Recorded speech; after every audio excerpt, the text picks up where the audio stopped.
Assalamu alaikum. My seminar topic is Administration and Standardization in Test Construction. First, we are going to discuss about test construction. What is test construction? Test construction is the set of activities involved in developing and evaluating a test of some psychological function. It refers to the science and art of planning, preparing, administering, scoring, statistically analyzing and reporting results of test. Next, steps in a test construction. Planning of the test, writing down the items of the test, preliminary administration, second preliminary administration, third preliminary administration, reliability of the test, validity of the whole test, norms for the final test. In the previous session, we discussed about the first two steps in test construction. Now, let's look at the remaining ones. So, the step 3 is preliminary administration.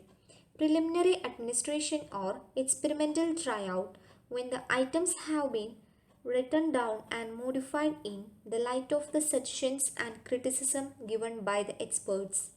The test is said to be ready for its experimental tryout or preliminary administration of the test. For achieving the aims in the preliminary tryout, Conrad in 1951 recommended at least 3 defects, ambiguities and omissions in terms and instructions. For the first administration, the number of examinees should not be less than 100. He refers to the first tryout as the pre-tryout. Objectives of preliminary administration. A. To find about the major weaknesses, omission and the inadequacies of the items. B. Determining the difficulty values of each item, which in turn helps in selecting items for their even proper distribution in the final form. C. Determining the validity of each individual item. The experimental tryout helps in determining the number of items to be included in the final form. D. Discriminative power of each item. E. Find out reasonable time gap given to them. F. Find out the appropriate length of the test, which also helps to determine the number of items to be included in the final form. G. Determining the intercorrelation of the item so that overlapping can be avoided. Step 4. Second preliminary administration. The aim of the second preliminary administration is to provide data for item analysis, and for this the number of examinations should be around 400. Conrad calls this second tryout as the tryout proper. The proper tryout is carried out for the item analysis. Item analysis is the technique of selecting discriminating items for the final composition of the test. It aims at obtaining 3 kinds of information regarding the items, that is, item difficulty.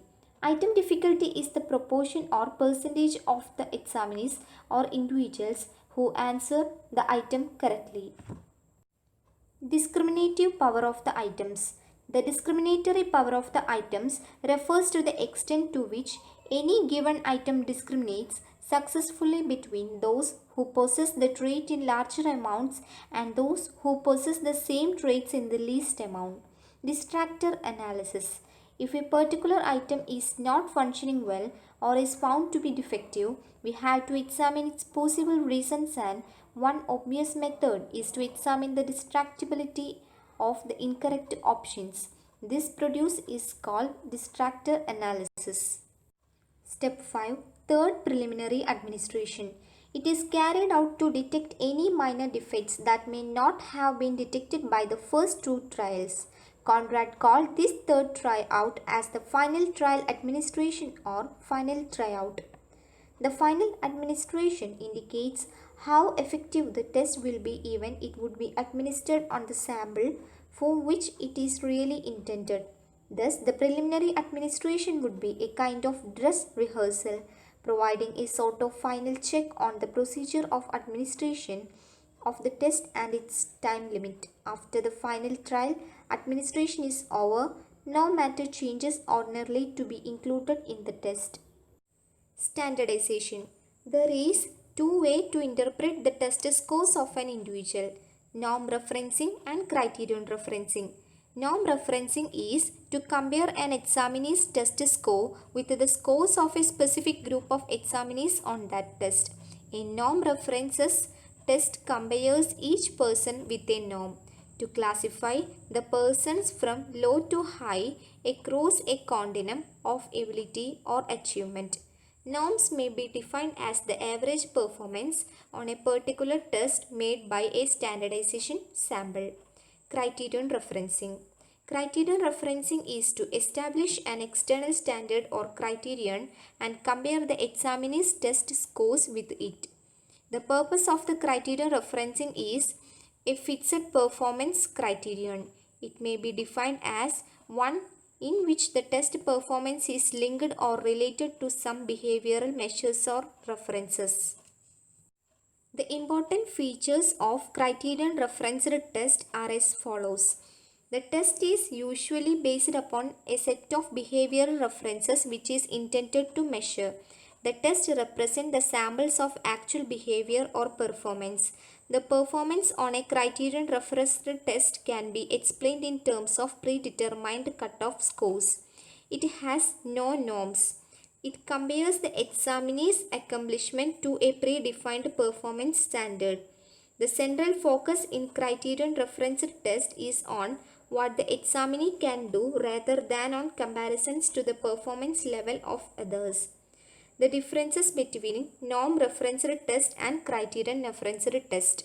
Norm referenced to compare the examinee's performance to one another, while in criterion referenced compare the examinee's performance to some predetermined criterion or standard. In norm referenced, it reflects broad domain of skills with indirect relevance, while in criterion referenced, it reflects narrow domain of skill with real world relevance. Test scores are usually expressed as standard score, percentile or grade equivalent. Test scores are usually expressed as a percentage with a predetermined passing level. Steps in developing norms. Defining the target population, selecting the sample from the target population, standardizing the condition. Types of norms. Age equivalent norms. It is defined as the average performance of a representative sample of a certain age level on the measure of a certain trait or ability. Age norms are most suited to those traits or abilities which increase systematically with age. Its disadvantages. Age norms lack standard and uniform unit throughout the period of growth of physical and psychological trait.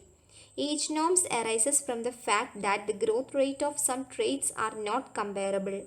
A trait like acuity of vision cannot be expressed in terms of age norms because this trait does not exhibit progressive change over the years.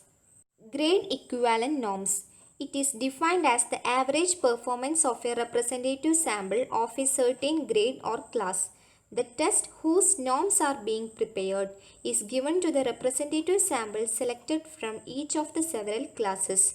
After that, the average performance of each grade on the given test is determined, and then grade equivalent for in-between scores are determined arithmetically by interpolation. It has some limitations. Grade equivalent norms of the same student in different subjects are not comparable. Grade equivalent norms assume that all students of a class have more or less similar curriculum experience. Next, percentile norms. It is commonly used in psychological and educational tests. It indicates for each row score percentage of standardization sample that falls at or below the row score. Percentile norms are also reported through the Ojai graph. Disadvantages of the percentile norm. Inequality of unit throughout the percentile scale. It indicates only the person's relative position in the standardization sample. Standard score norms. A norm which is based upon a standard score. One needs standard score in a place of percentile norms is that here units of the scale are equal. Standard scores is a derived scores. It has a specified mean and a fixed standard deviation. Row scores. It can be converted into standard scores through two methods. linear transformation, and a normalized transformation. All characteristics of the original distribution of row scores are retained without any change in the distribution. Thank you.